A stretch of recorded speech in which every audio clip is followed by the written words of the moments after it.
Welcome, Chelsea fans. I've not done a video for a couple of weeks, and I'll tell you why. As you can see behind me right now, there are no lights. This whole studio that I've got set up in my outhouse at the bottom of my garden has no power, complete power outage, and I've been trying to work out how I can get a video done. I've also been working in America for a week or so, so that's why there's been no videos, but there's been plenty going on in as we all know, with Chelsea, and it's my opportunity now to get a video done. It's early in the morning. It's around 6 o'clock this morning, and hopefully I can get it done. So let's start with what's been going on the football pitch itself. Now, I have to say the result against Brentford was disappointing after the fact that we've been playing well. We headed into the cup final against Liverpool, and we all know what happened there. Should have won it second half, threw it away extra time. We don't need to talk about that anymore. So we go to Brentford and we're expecting Chelsea to carry on with their good form. And then what happens? We go back to being the inconsistent Chelsea, where we go goal up, we then concede two, and then we get ourselves an equaliser in the final 10 minutes or so. And we sort of just shoot ourselves in the foot. And we've been doing that a long time, long time, which we all know about. We don't need to keep banging on about it. What I do sort of disagree with is the reports that there were sections of the Chelsea fans chanting for Jose Mourinho. I get why they're doing that, because they're frustrated with what with Chelsea at the moment. People have seen Chelsea in the last 20 odd years dominate and win trophy after trophy. The last couple of seasons is all gone awry, and people are expectant and they remain expectant. But what you have to remember is this is completely different time at the football club. The old establishment is gone. The old playing squad is gone. There's only remnants of a playing squad there, a couple of players that are still about that have been there for a few seasons that would have seen the Champions League victory in Porto, for example, a couple of seasons ago under Thomas Tuchel. The squad, the management, the whole club has changed, and people need to understand that. And I'm sort of reading all the time at the moment about Pochettino. With Pochettino in, Pochettino out, Pochettino to be replaced in the summer, with potential targets like De Zerbi and other people being looked at. For me, I think for all of us at the beginning of the season, when he came in, what we wanted to see was improvement on last season, because it couldn't get any worse, let's be honest. We wanted to see Chelsea move up that Premier League table, pick up some consistency with their results. Yes, they've done that over a couple of week spells, and then obviously get to being inconsistent again. So they need to find more consistency. But what we wanted was a marked improvement. And what we said, or what I said for me personally, beginning at this season, if we can get anywhere near the European competition places, even Europa Conference League, we haven't won that yet, so we may as well do that, then that would be great. Now, you look at Chelsea's situation now with a big win against Newcastle the other night, which I'll talk about in a minute. And we're a point behind Newcastle in 10th, and we're 4 points off 7th place. And we got a game in hand. Now, we go on a bit of a run. We got Burnley coming up in the Premier League. Then we got Man United. And Man United are not that far ahead of us. If Man United lose their next game and lose to us, we're right up there with them. And it's not going to look that bad as we move into the closing stages of the season, looking for that Europa Conference League or Europa League qualification.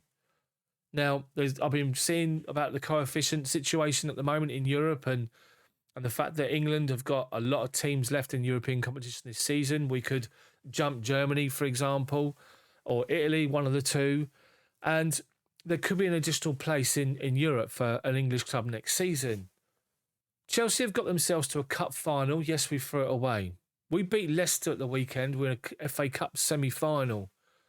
And you have to say that's not bad going based on where we were last year. The Premier League, there's still all to play for us. We need that consistency. What we have seen, and what you need to understand, and what's important to realise, is that Mauricio Pochettino has now discovered a formula for midfield. He had a formula for the defensive line. And unfortunately, that's no Thiago Silva. And it's a shame that that's going to happen. And it's a shame that Thiago Silva is going to finish up his playing time here at Chelsea with being on the bench, because that's what it looks like at the moment. It's no disrespect to him for what I'm saying here, because I still think the guy is world class. But in the Premier League now, and the pace and the power of the Premier League, I think that the options that we've got now with Colwell, and it looks like Dizazi as the main focal point, that's where we're going to go once Colwell's back fit. Chalobah played well the other night, you have to say. Yes, he made a bit of a ricket with his clearance for their goal, but who else did? There was numerous times we could have cleared that ball against Newcastle. It was just embarrassing, really. But apart from that, Chalobah did well. Now, Benoit Badiashile was a mainstay next to Thiago Silva last season. He's had his injury problems, but he looks like he's now on the bench. And I have to say, Axel Dizazi has been outstanding. Bit of a shaky start in the season, but he's now cemented his place in Pochettino's starting 11. And I want to give a major shout out here to Malo Gusto, who I think does not get the credit that he deserves. He is an outstanding signing for Chelsea at the age he is, with the quality he's got with the ball at his feet, but also defensively. This guy has the potential to be world class. And I'll even go as far as saying that his performances at right back have been that impressive in the absence of Reece James that could he force Reece James into changing his position in a Pochettino starting 11 to maybe inside or even into midfield. You never know. But Malo Gusto has been outstanding. Dizazi's been outstanding. And both of them fully deserve their starting place in that starting team. I thought Marc Cucurella the other night against Newcastle did well. He's still rash with his tackling at times, but I think he actually did well. He's becoming much more focused and settled. And I think he played well. I have to say, I thought he actually played really well. Chalobah, as I said, played well. The goalkeeper's doing a good job. He's come in, called upon when Sanchez got injured, and he's made it his own, and fair play to him. It's funny, though, isn't it? You think about Petrovic, Dizazi, Gusto, people like that, where they were beginning of the season to how things have evolved and they've made themselves mainstays because they're putting the performances in. You look at the midfield now, and Moises Caicedo and Enzo Fernandez have now got this relationship working, the two of them. The only one that we need now in there is Romeo Lavia to be in there as well, and the three of them to build this relationship that's going to cement our midfield for at least 3, 4, 5 seasons, fingers crossed. But those two have done really well, Fernandez and Caicedo. We're beginning to see why we paid the money for them, because I actually think both of them are class. Caicedo reminds me so much of a combination of Conte and Makelele.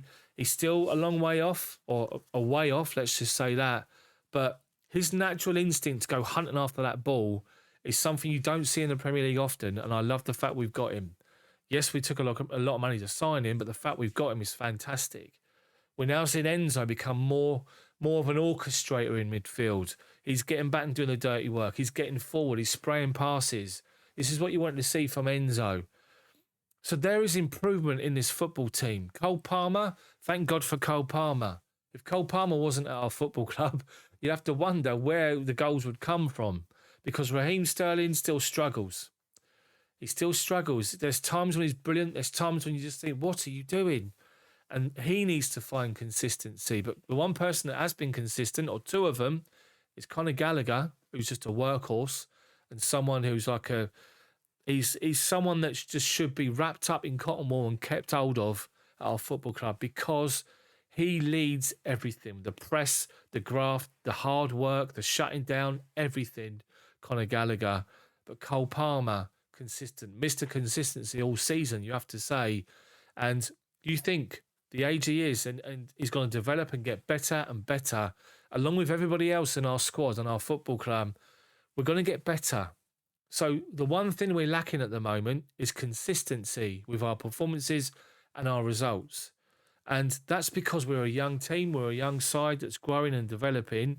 Yes, people want the here and now, the results every single week, and to challenge for the Premier League title. We're way off that. And anybody that has delusions of grandeur should literally just knock themselves a peg or two, look in the mirror and say, what am I doing? Let's be realistic about Chelsea this season. Now, the Newcastle game was a good performance and a good result for us. Yes, we considered 2 sloppy goals, but Newcastle were a team where that was the focus. They're investing. They're a good side. They made good signings. They're going to make waves this season. Good season last year. They're going to make waves this year. And they're floundering because they've not got the experience of European football like we have. We haven't, based on our squad. But Newcastle, we're a point off them with a game in hand. And you don't hear people giving them the negative press that Chelsea have had. You know, Gary Neville started talking about their midfield being a bit of a defensive line being a shambles the other night, but he started the commentary with Chelsea's defensive line being a shambles and why are you playing out from the back. So Chelsea have received biased, negative, disrespectful punditry and coverage by the media and the press all season long. But what we're doing is what Mauricio Pochettino keeps talking about. Keep working hard. Antonio Conte was the same. You must work, you must repeat, you must work. And it's the same with Pochettino. I was talking to a Tottenham fan at work and he was saying that Pochettino in his first season at Spurs, he nearly ended up with a sack at Spurs. But look how he turned things around with their performances, not with trophies, as we all know, but with their performances. What we have to do is look at the bigger picture right now and say, is there an improvement on last year? Yes, there is. Are we looking at a squad full of potential that's only going to get better and better the more they play together, the more they work together in training, and the more they work with the manager? Is there progress being made? For me, there is. And that's what we wanted at the beginning of the season. So all these people calling for Pochettino's head, all these people calling for all this other nonsense, just needs to get a bit of a grip. Yes, I got frustrated at different times, and I had the with the fact that the manager needed to do something with them players in extra time in the cup final. To come out and say they just down tools was an absolute joke and they were playing for penalties. But that's the ups and downs that you get in the course of a season. We all have our moments where we're elated at how we're playing. We're surprised. We're like, bloody hell, this is brilliant. And then we've sort of come to expect a level of inconsistency, bad performances over the last couple of seasons. And as soon as we get one, we all jump on it. And we all do it. Everyone does. But what I will say is it's important right now to refer back to what we wanted at the beginning of the season. And we're not far off it right now, going into the end of the season. If we can put a win against Burnley, beat Leicester this Sunday in the Cup, a win against Burnley, a win against Man United, a win against Sheffield United, those 3 games could see us push right up there to maybe 7th or 6th or 7th place. You never know, heading into the final stage of the season. Chelsea are working hard to try and get consistency. We've seen it with some good performances building up to the cup final. And then obviously what happened there. A disappointing result against Brentford, but still unbeaten. And then we beat Newcastle. All we can do now is hope that we kick on, try to find and work to get that consistency with our performances now at a level where they were much better than the beginning of the season overall. And that's what you got to focus on. So I'm seeing reports of transfer rumours and speculation. That can all carry on because it's always going to carry on. I'm seeing that we scouted Botman against when we played Newcastle and he didn't do great, did he? Let's be honest. And other Dutch defenders, because they are the ones that are, I'm hearing or I'm reading, they're the ones that could make the difference. Van Dijk, Joakis, that sort of thing. De Ligt, people like that, who Chelsea apparently are interested in. De Ligt and Botman, but we have to wait and see. We're still looking for a striker. That's going to rumble on until the summer. So all I'll do is focus now on our squad, what we're doing, where we're going, the improvements we're making, and hope we get that consistency to kick on between now and the end of the season. Cup final, hopefully at least a cup semi-final in the FA Cup, pushing up there for the European competition, whatever one that's going to be. That's all we wanted this season compared to the dross of last year. For me, that's improvement.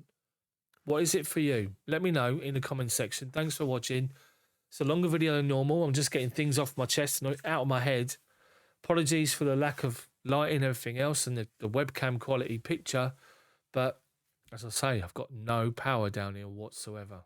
Anyway, thanks for watching. Thanks for sticking with the channel. I appreciate it. See you guys soon.